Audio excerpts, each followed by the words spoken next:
few minutes, each of the various lab partners, and then we'll have the floor open for a Q&A. So, dear participants, it's my pleasure to welcome you to today's pitching session for this NEB Lab project proposal called Renovation, Transformation, and Renewal of Church Buildings and Religious Heritage in the EU. And I'm pleased to present first the partner organizations that are part of this lab proposal. So the Catholic Private University of Linz, they're involved in teaching, publishing, exhibiting, and organizing multiple formats for dialogue. They focus on conditions of modernity and transformation processes in society and church.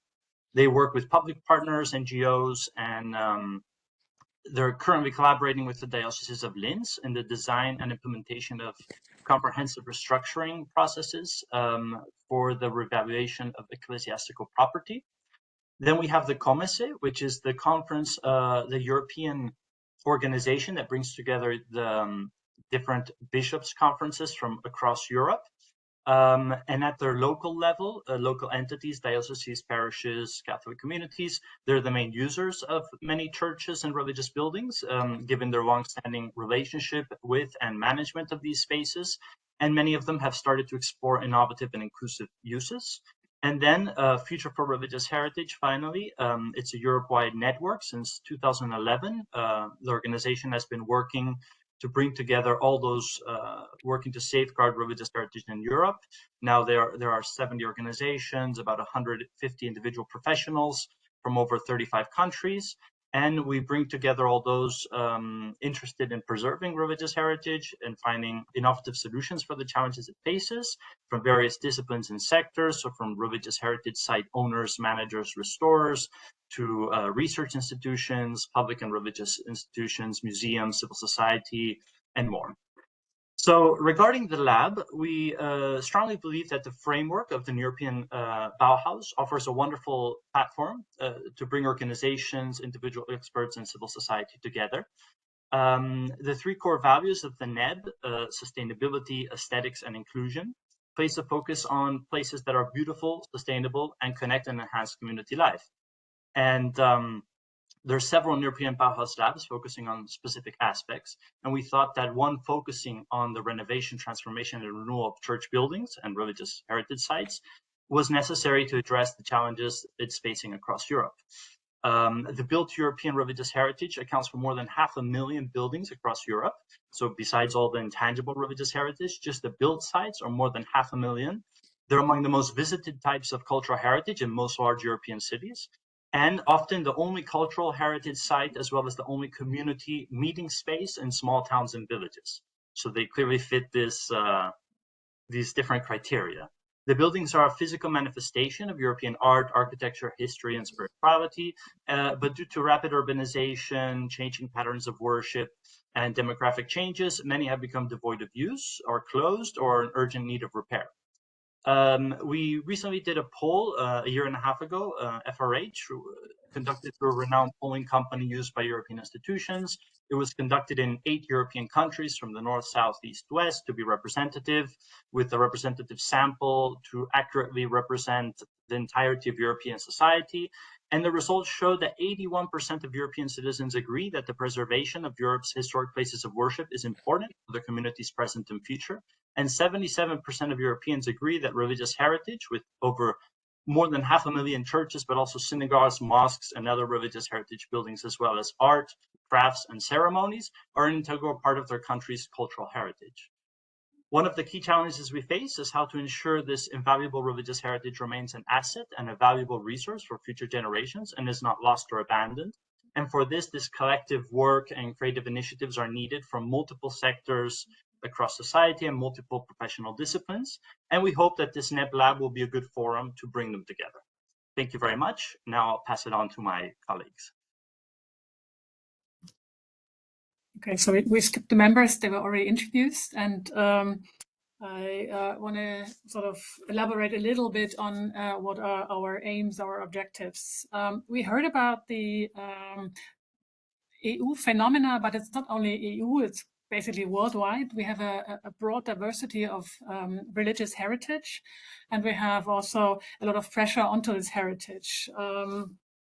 a pressure or the challenge to maintain and to renovate these buildings, but also because there's a lot of vacancy to reuse, transform, or to repurpose these buildings.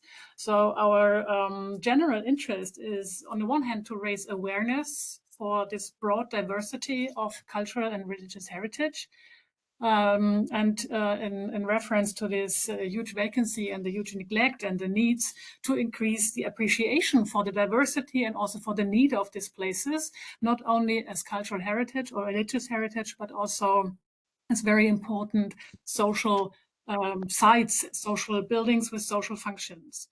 So this is the general aim or our fundamental interest, but since we're applying for a NEB Lab, our interests or our objectives are very much in line with the NEB initiative. So next, please. If we talk about sustainability, we recognize that many calls and many sort of publications and interests are very much focused on the material value of these buildings. And of course, they are very important. And this is the main interest, to preserve the heritage in its material existence, but also to create innovative approaches for reusing these buildings and its resources. But what is also of very much of our interest is to talk about immaterial values, tangible values, what is in current debates in the building cultures called the golden energy. So things which are hard to measure, but which are also very important if we talk about cultural and religious heritage. It's the respect for the heritage, which enshrines individual but also collective memories, in our case, the spiritual practices and cultural functions. So this kind of immaterial values are very important for the understanding, the social understanding of these buildings. So it is our conviction and also our demand to not only look out for these material values in debates on renovating and reusing, but also taking care of social responsibilities and to sort of find ways for sensible and socially oriented transformations. So this is what we say, like we have this like easily calculatable values, but we also have to talk about ethical values. So the second keyword of the NEB is beauty or aesthetics. And this is also of very much of our interest. And we're not only talking about the buildings itself, because the buildings are part of a grown history, an established history, and they are situated in a certain neighborhood, in a certain environment or in a landscape. So we are both talking about rural, but also urban heritage. We want to increase the awareness and the understanding of this rich heritage in its various locations and in its various dispositions of being built at a certain time, under certain circumstances, and by various people. So to sort of increase understanding and also appreciation for the diversity of the heritage. And what we observed is that it's common sense to preserve medieval buildings or also historicist buildings, especially the buildings of the 20th century are very much endangered, particularly post-1945 buildings are often demolished. And we want to say this is a diverse history, so we have to also have diverse documents for this history. And the third keyword is inclusion. And this works for us on 3 levels. First, we are so far a multidisciplinary team to initiate this NEB Lab, but we're looking, of course, for more diverse experts and professionals and public people to join so that we have this multidisciplinary approach on our topic. We are, or if we talk about inclusion, we are interested in establishing multidisciplinary and also participatory planning processes. In the architectural scene, it's called the phase 0. It's just sort of starting planning before we come to an architectural design. And in this phase 0, we need all different participants from civic administration, but also cultural communities of the parishes, social workers. So this is what we have in mind, this kind of multidisciplinary, broad participatory approaches. And what we are also looking for, this is the third level of inclusion, is the multifunctional uses which we are envisioning. So we have like a broad openness, or we're at least standing up for a broad openness of redevelop, reuse, and transform cultural and religious heritage. And we want to integrate many users and many users in this sort of developing an innovative approach for the cultural heritage. So for the inclusion, we are open to everyone, and especially open for innovative solutions in any respect with what to do with this religious heritage. And that would be sort of our interest with many others we have, but focusing on the NEB Lab criteria.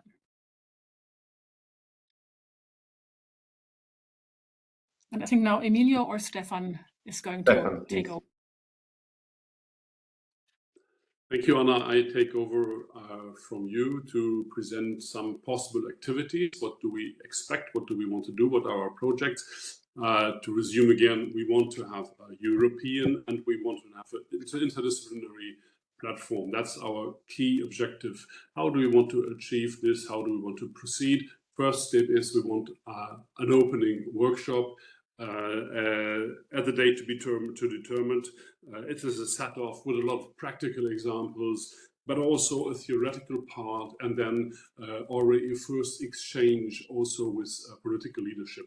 Then the second step is really to get on a more scientific, theoretical approach by gathering huge material, trying to synthesize, but also to identify big lines, question examples, and so on. And then the third step would be engage in really on a high level dialogue with politicians, with political leaders across Europe, because it is a topic in many, many parts of it, but it never is addressed at the European level. We would like to achieve this. In parallel, we will be collecting practical examples on the way to communicate about this transformation processes, how to mediate it. This is also for us a very important aspect. And the second thing we would like to also to organize, we're still juggling a bit around how to clearly do it, online journeys on site to allow people across Europe to visit practical examples, what is done there. So these are more or less the activities we have in mind. And finally, by organizing, maybe in Brussels, maybe elsewhere, a concluding Congress to take stock of what we have been doing and to come up with some conclusions which can be shared in form of guidelines or whatever. So these are the possible activities, and I hand over to Emilio, my colleague.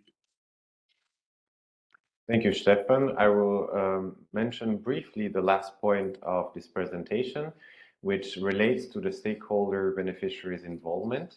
Of course, as it was said before by my colleague Anna, the NEB Lab is open to everybody, to the members of the NEB Lab community, of course. But this dimension of inclusion really characterizes the basic idea, the fundamental idea behind our NEB Lab. So who are specifically the people that should feel called to participate? Well, these are practitioners in the heritage sector. Of course, people that have to deal every day. Some people had said day to day in the slide or so, daily with challenges of reuse and renovation of church buildings and religious heritage, but also to strengthen the theoretical and research-based framework that our NEB Lab project is based on. We would need academics, researchers in very different areas, since our research aims to be, our project aims to be interdisciplinary and transdisciplinary. And the last 2 points that you can see on the screen are really those that have received the most impact from the renovation and reuse of churches. These are dioceses, local parishes, bishops' conferences, and other religious actors that are still managing many of these buildings, and that are those that take care of the everyday life of the buildings and of the activities in them and around them. And local communities that are also, as witnessed in the survey from FRH, local communities are the impacted citizens and impacted stakeholders by the reuse and renovation of churches, policymakers, local administrations in villages, towns, especially in smaller realities where reuse and renovation is most of a challenge than, for instance, in bigger cities. And these last few words, with and without representation, really means that we want also to reach out to a wider public through dissemination, through communication, but through active involvement, notwithstanding the fact that they belong to a specific organization or a specific association, since citizens are those on the ground and those for whom cultural and religious heritage is closest to their heart. The last point that I will make is really this message of share the lab that I wrote in the slide, because we also would like to call for more participants, especially as experts on ecology and sustainability, but also real estate development experts and regional and urban planners. There are those that we also need, and that would be pivotal to enrich our discussion on this topic and to make the NEB Lab project really successful and really fruitful for all. So I will conclude here my presentation. I know there is a Q&A, and therefore we'll thank you for listening, and I will give the floor to Borut, who is going to moderate the discussion, and we're looking forward to your comments and questions. Thank you, Emilio. Thank you, Anna, Jordi, and Stefan. And dear participants, the floor is yours. We have first question coming in, quite technical, but Carla is asking, will the slides be available? If the colleagues proposing the NEB Lab agree, we will send them together with the recording of the session, which will also be available by the latest not by the latest, but on Monday by the end of the day. Everybody will receive a message with the recording and the slides then. But who wants to break the ice? Whether with the question in written or if you raise your hands, but also I think we are a small enough group that if you want to come in, you unmute yourself and we'll give you the floor. And we have Loredana coming in. Please, Loredana, the floor is yours. Hi, happy to see you, and thank you for this wonderful presentation and idea to tackle the religious heritage. My question, so I'm an architect and a heritage specialist. I was trained in Paris at Paris Belleville. I'm based in Amsterdam, and I'm a practitioner in Romania because that's my country of origin. And I do work with historical monuments in Romania that are religious. Romania is mostly an Orthodox country, so there are plenty of those.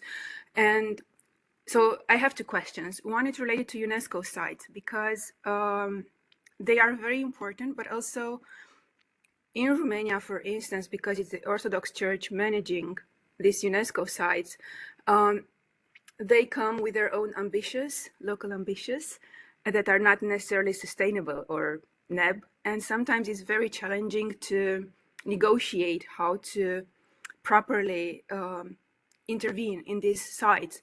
I'm also a member of a regional commission, so we have very difficult conversations. So my question in this regard is, as part of this NEB Lab, are you going to create some sort of guidelines so to make it easier for practitioners like me, for instance, to support what is actually a beautiful, sustainable, and inclusive intervention for the UNESCO sites? Because perhaps in the Western country, it's easier to have a conversation. In the Eastern countries, there is a very different negotiation in this regard.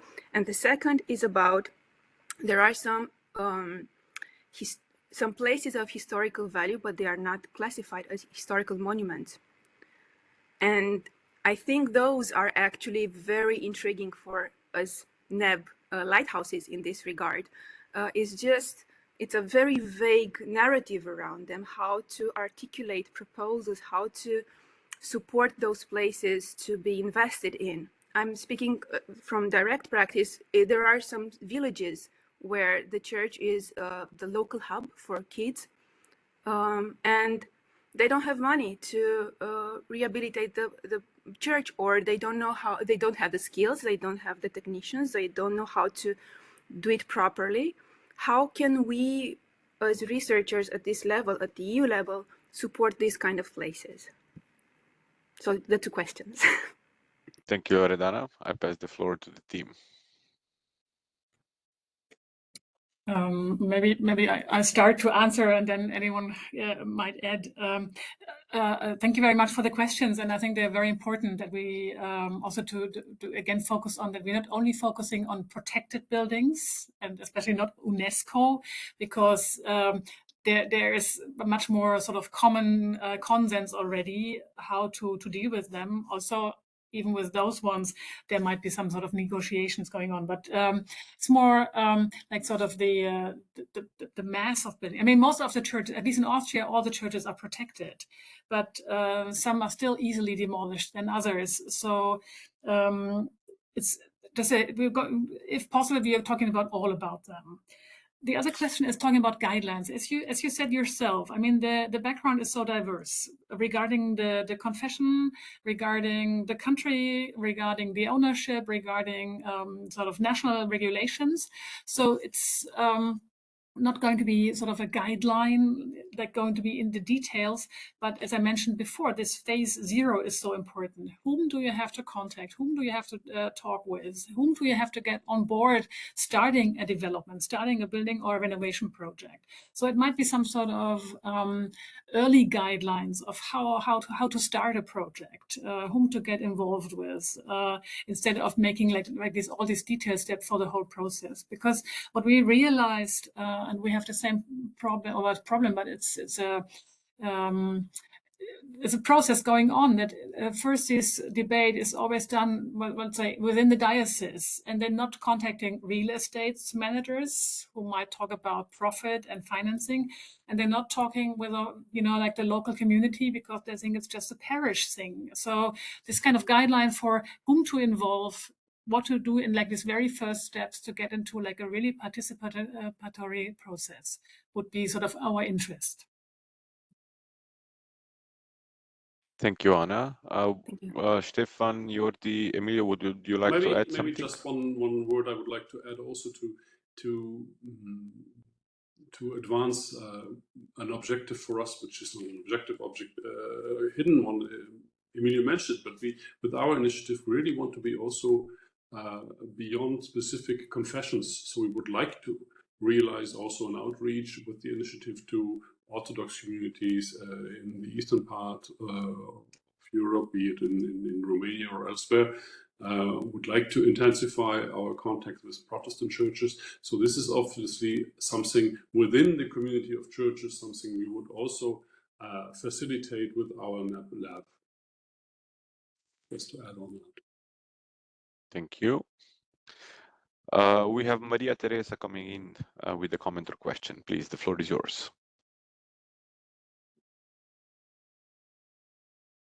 You heard me? Now we hear you. Okay, perfect. I'm Maria Teresa Giammetti. I'm a professor of architectural and urban design at Federico II University, Faculty of Architecture.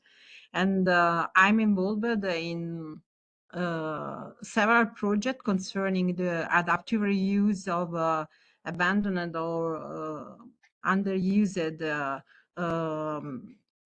religious heritage. In particular, I'm involved in a German project and in Italian project. And concerning the topic of guidelines, I'm really in touch with this topic because in Italy, for example, in 2018, Pontificia Commissione produced guidelines concerning the reuse of abandoned churches. But today we need of a new step concerning this level of guidelines because the research in the meantime go over and over. And so today we need a new approach. So probably the issue concerning the guidelines, these are really, really important, could be addressed by 2 points of view. First of all, with a regional point of view, because from country in country, you have different problems and different way to manage the religious heritage. So we need to have a very multidisciplinary for one point of view, but also multi-regional point of view concerning this topic. Another issue is to create schools and professional training pathway in order to stay in touch directly with the dioceses.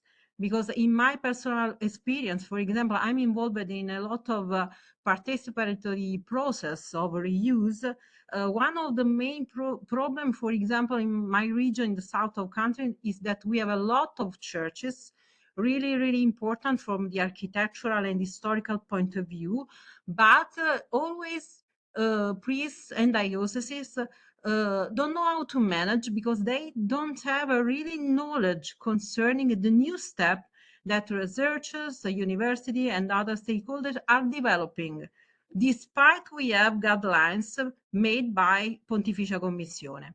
So I believe that we have to promote something that is oriented to a new approach concerning management of this kind of heritage, directly in touch between university researchers and dioceses, also with the stakeholders.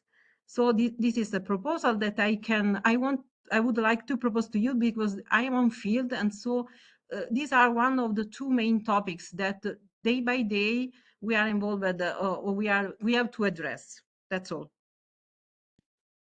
Thank you very much. Invite the team to respond or just acknowledge the proposal.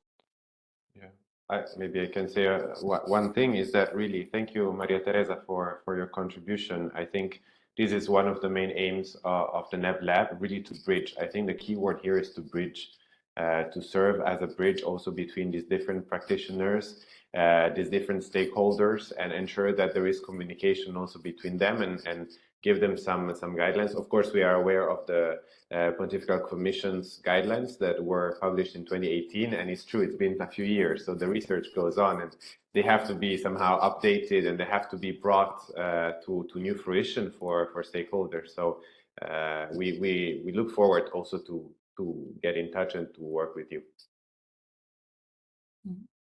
Yeah, and maybe I can also add very quickly, because Teresa, you were talking about this other research program like Transara and Relihist. So there's a lot of research going on, and they're all very sort of isolated. So I think the NEB Lab would be a great opportunity to have a platform for all this spread knowledge and experience, and to try to get over this very small and limited thinking for the individual projects.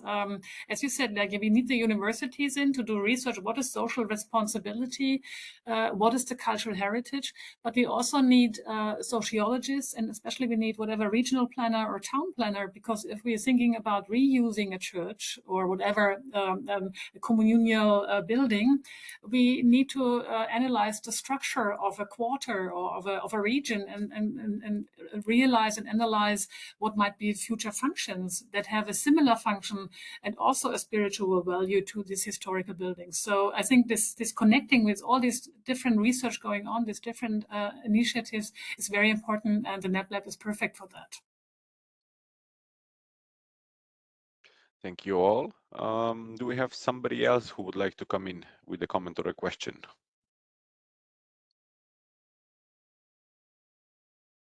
Well, hello. Okay. Please, Ruta, please, come. Yeah, nice to meet you. I'm grateful to be here. I am PhD student of Pontifical Gregorian University, and I am studying theoretical research on disuse churches. Specific, what is theoretical studied, and I am doing the parts from the Second Vatican Council until today, specifically in Europe, specifically in church, Catholic Church, and what was said about the Vatican guidelines. So that's okay. What was done now, the turn is of the bishop conferences, in particular as well of the European Bishop Conference. So it is not to prove or to do something better than in the Vatican guidelines. It's now time to do more specific studies. And I am now as well studied everything what is written, for example, in Italy, in Belgium, in France, and to which step arrived. No, it's all about valorization, about values, about doing.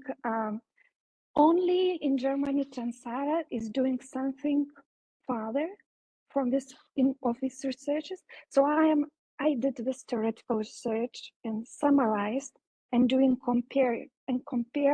comparisons of these countries, mostly Catholic ones, and which did a lot of already, because it's my point is to study what is already done and to understand what we are lack of.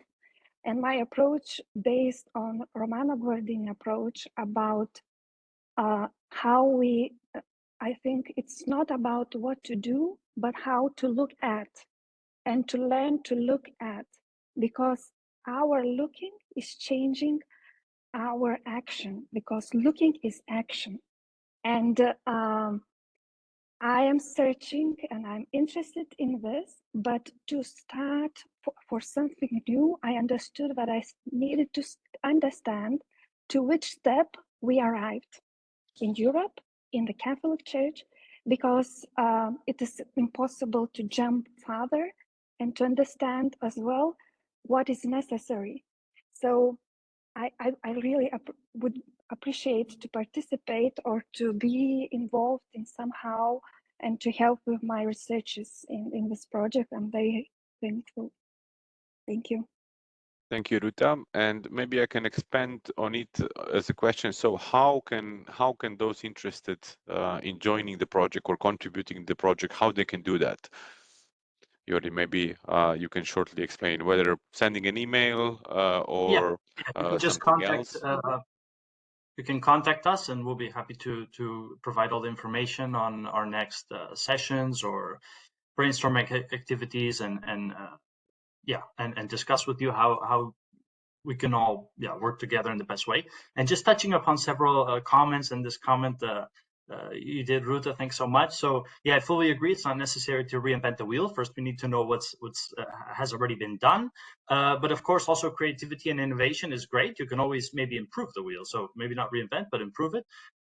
There's a lot of initiatives from our perspective at FRH. We've seen many initiatives across Europe. So there's countries that have faced the challenges that other countries are facing already 2-3 decades ago.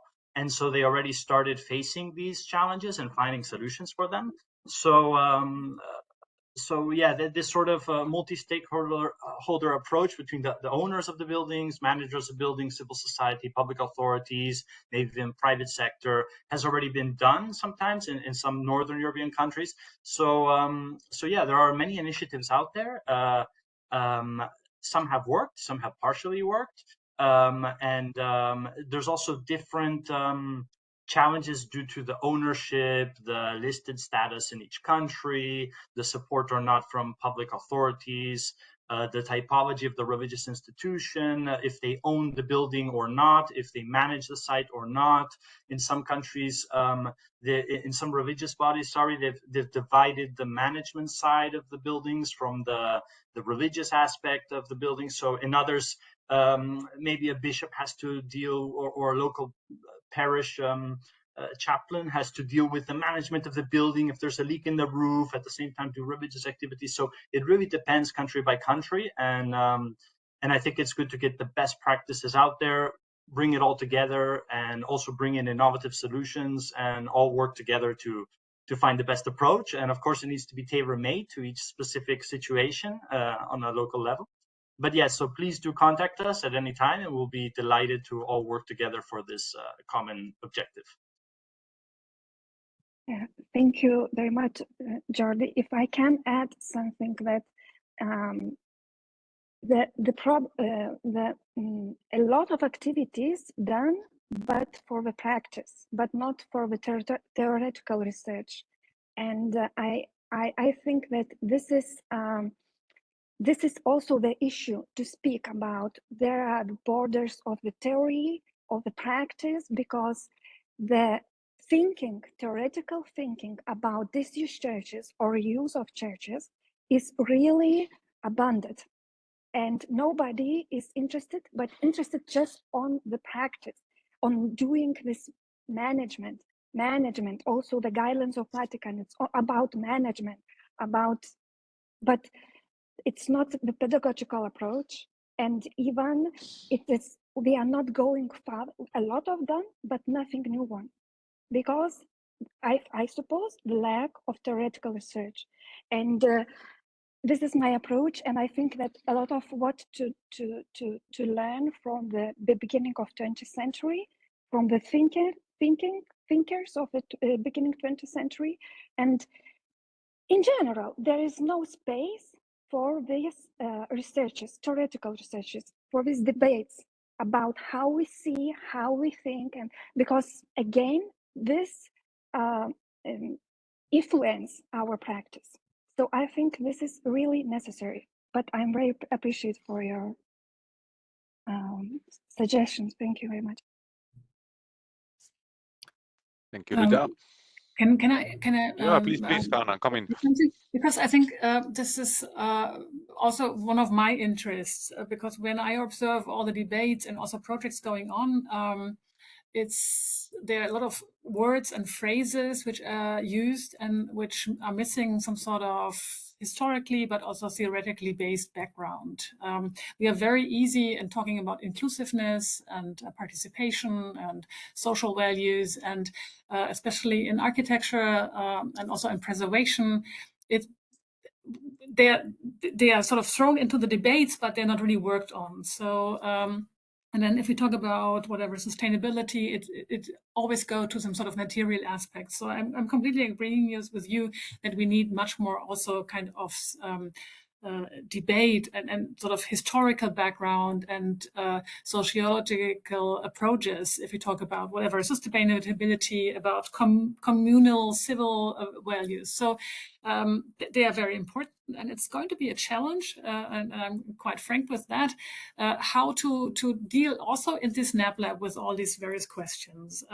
What I also observe is that there are many calls now coming out, either by the European community, but also by national institutions or on the European level, that they're interested in this collaboration between the practical work, let's say the architects, the engineers, the regional planners, the town planners, and also this kind of academic research. So this is what I'm kind of looking forward to. If we have established a NEB Lab, there is a good option to connect with this practice people or the practitioners, and also the more of kind of like academic thinkers, the sociologists, and to create one of this to respond to one of those calls and to get into like the next level from this kind of local debates on national projects into an international project. And this is what I'm interested in, to connect these both sides. Thank you, Anna. Julia, would you like to come in with a question directly as well? Julia is asking if the consortium is open to participating in other consortiums for projects related to heritage rehabilitation and reuse of buildings. But maybe, Julia, you would like to offer a bit of a context to the question as well. No, but yeah, sorry, I didn't want to put you on a spot if you have issues with audio. Because yeah, and we cannot. Yeah, in any case, we are open to collaborate as far as we can, as much as we can. That's the goal, the objective of our whole initiative, to open up the question to bring together different consortiums. Yes, of course, participate in these others. We'll have to see. Hello, can you hear me? Oh yeah. Okay, sorry. I have my microphone turned off. Yeah, basically, I'm just asking because we are part of a foundation that promotes the population in rural areas of our basin thing. And we're working on a Horizon project, and it's for the specific call on bottom-up social entrepreneurship. And we wanted to do specifically a pilot on rehabilitating buildings, and creating affordable housing. And Julia, we really like it. Yes. apologies, we hear you, but the echo is not helping us to understand you. So maybe when Stefan confirmed that they are interested in collaborating also in other projects, so probably the best way is to follow up directly and continue the conversation there. Sorry to take the word, but we really couldn't hear anything, so I thought it's worthwhile to intervene here. No. Thank you. Thank you, Julia. Okay. We have maybe can I please, just Anna, also sorry for interrupting, but there, for example, there is this ETOM NEB Lab Transmodernism. So I think there are many chances to connect and to exchange experiences, and also how to be successful in this NEB Lab interests. So welcome for anyone. Definitely, and we also do our utmost to support all the NEB Lab projects as well. But we have Joanna coming in. Please, Joanna, the floor is yours. I hope you are hearing me. Yes. Good morning, everyone. My question is about if the consortium is open to non-Christian places of worship, especially as I'm a sociologist of religions, and I started a project on religious freedom about new religious movements. So I'm quite just reflecting on the future of their places of worship, and so I was interested if it is a theme that could be open up. Thank you. Thank you for the question. Opening the floor. Yeah, if I may. So it's as you see in the title, it's church buildings, but also religious heritage buildings across Europe. So of course, Europe has a very wide diversity of religious heritage buildings. So I think all the partners would be happy to welcome all religious heritage buildings. In many parts of Europe, of course, we have wonderful synagogues. There's also historic mosques in many parts of Europe. We have a big diversity also of different Christian denominations, not just churches, but also we have monasteries, small chapels. Then, of course, there's the intangible religious heritage that was very well detailed, from festivities, traditions, art, music. So I think the wealth of our religious heritage is also the diversity of our European religious heritage. So I think we would welcome all participation if the common goal is safeguarding our religious heritage, ensuring there's a future, coming up with new solutions. That's my perspective. Thank you. Thank you very much. Anybody else wanting to come in with a question? We have a long comment or a question by John Paul, which I will not read out loud because that would just take too long. Just pointing your attention to it as well. But yeah, we have 10 minutes left, so we have space and time for one or two questions, depending on how extensive they would be.